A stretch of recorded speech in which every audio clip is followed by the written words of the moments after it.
আজ শেয়ার করছি ফুলকপি, ডিম, আলু দিয়ে পাতলা ঝোল। খুবই সিম্পল আর ঘরোয়া উপকরণে আমাদের বাড়িতে এরকম ঝোল রান্নাগুলোই বেশি হয় ডালের থেকে। আর ঝোলটাই আমাদের বাড়ির সকলে বেশি পছন্দ করে। তো দুটো মিডিয়াম সাইজের আলুকে বড় টুকরো করে কেটে নিয়েছি। 6টা ডিম আগে থেকে সেদ্ধ করে খোসা ছাড়িয়ে নিয়ে এখন এইভাবে কাট লাগিয়ে নিচ্ছি। আর একটা মিডিয়াম সাইজের ফুলকপিকে মিডিয়াম সাইজের টুকরো করেই কেটে নিয়েছি আর হলুদ জলে ভিজিয়ে রেখেছি। তারপর গ্যাসের মধ্যে একটা কড়া বসিয়ে দিয়ে 4 থেকে 5 টেবিল চামচ সর্ষের তেল গরম করে নিয়ে তেলের মধ্যে সামান্য নুন আর হলুদ দিয়ে দিয়েছি। তারপর সেদ্ধ ডিমগুলো অ্যাড করে দিলাম। গ্যাসের ফ্লেম মিডিয়াম টু হাইতে রেখে এভাবে নাড়তে নাড়তে ভেজে নেব। একদম লালচে করে নয়, হালকা রং ধরলেই ডিমগুলো ভেজে তুলে নিচ্ছি কড়া থেকে।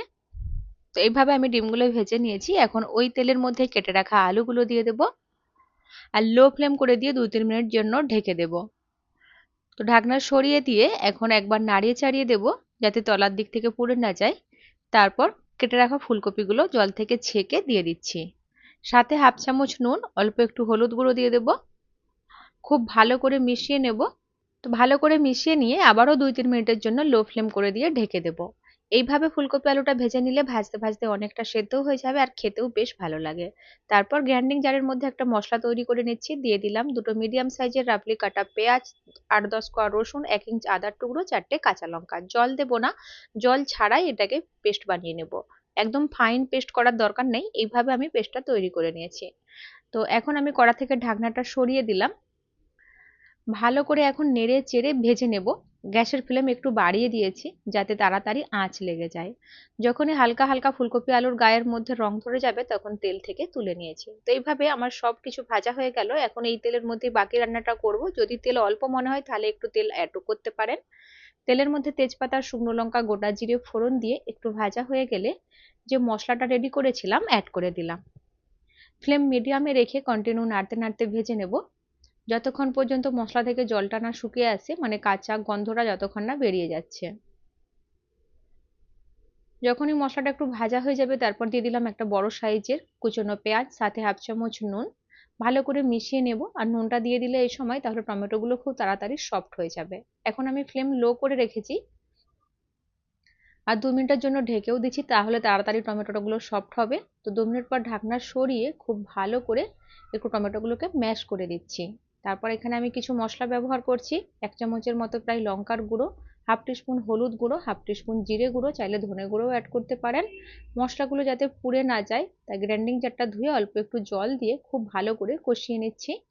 তো মশলা খুব ভালো করে কষে নিতে হবে। যত ভালো কষানো হবে রান্নার স্বাদ কিন্তু তত বেশি ভালো হবে। আর আমি আমাদের নিজেদের পছন্দ মতো ঝাল ব্যবহার করেছি। তো ঝালটা নিজেদের স্বাদ বুঝে ব্যবহার করবেন। মশলাটা কষিয়ে নিয়ে ভেজে রাখা ফুলকপি আলুগুলো দিয়ে দিলাম। ফুলকপি আলুটা দিয়ে আরো 2 মিনিট কষিয়ে নেব মিডিয়াম ফ্লেমে। তারপর ঝোলের জন্য জল দিয়ে দেব।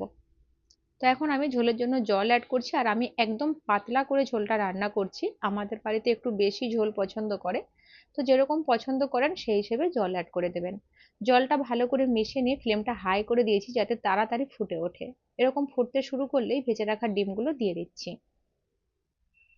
তো ডিমগুলো দেওয়ার পর গ্যাসের ফ্লেম লো করে দেবো আর তার সাথেই 4টে চেরা কাঁচা লঙ্কা দিলাম। এটা ফ্লেভারের জন্য অ্যাড করলাম। লো ফ্লেমে এখন 7 থেকে 8 মিনিট রান্না করে নেব। তো 7 থেকে 8 মিনিট পর আমি ঢাকনাটা সরিয়ে দিচ্ছি। এখন চেক করে নেব সবকিছু ভালো করে সেদ্ধ হয়েছে কিনা। আর এই সময় নুনটাও একটু চেক করে নিতে হবে ঠিকঠাক রয়েছে কিনা। তো স্বাদ মতো এই সময় অ্যাডজাস্ট করে নিতে হবে। তারপর ফ্লেম অফ করে দিয়ে বেশ কিছুটা ধনেপাতা কুচি ছড়িয়ে দিয়ে ঢেকে স্ট্যান্ডিং টাইমে রেখে দিয়েছিলাম 5-6 মিনিটের জন্য। এখন কিন্তু সম্পূর্ণই রেডি। ডিম, ফুলকপি, আলুর পাতলা ঝোল গরম ভাতের সাথে খেতে দুর্দান্ত লাগে। একবার এইভাবে বানিয়ে দেখবেন। আর আমি এই রান্নাতে গরম মশলা ব্যবহার করিনি। পছন্দ করলে অল্প একটু গরম মশলা অ্যাড করতে পারেন।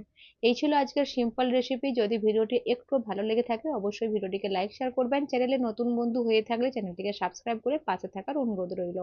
ফিরে আসবো আবার নতুন রেসিপির সাথে। সবাই ভালো থাকবেন। ধন্যবাদ।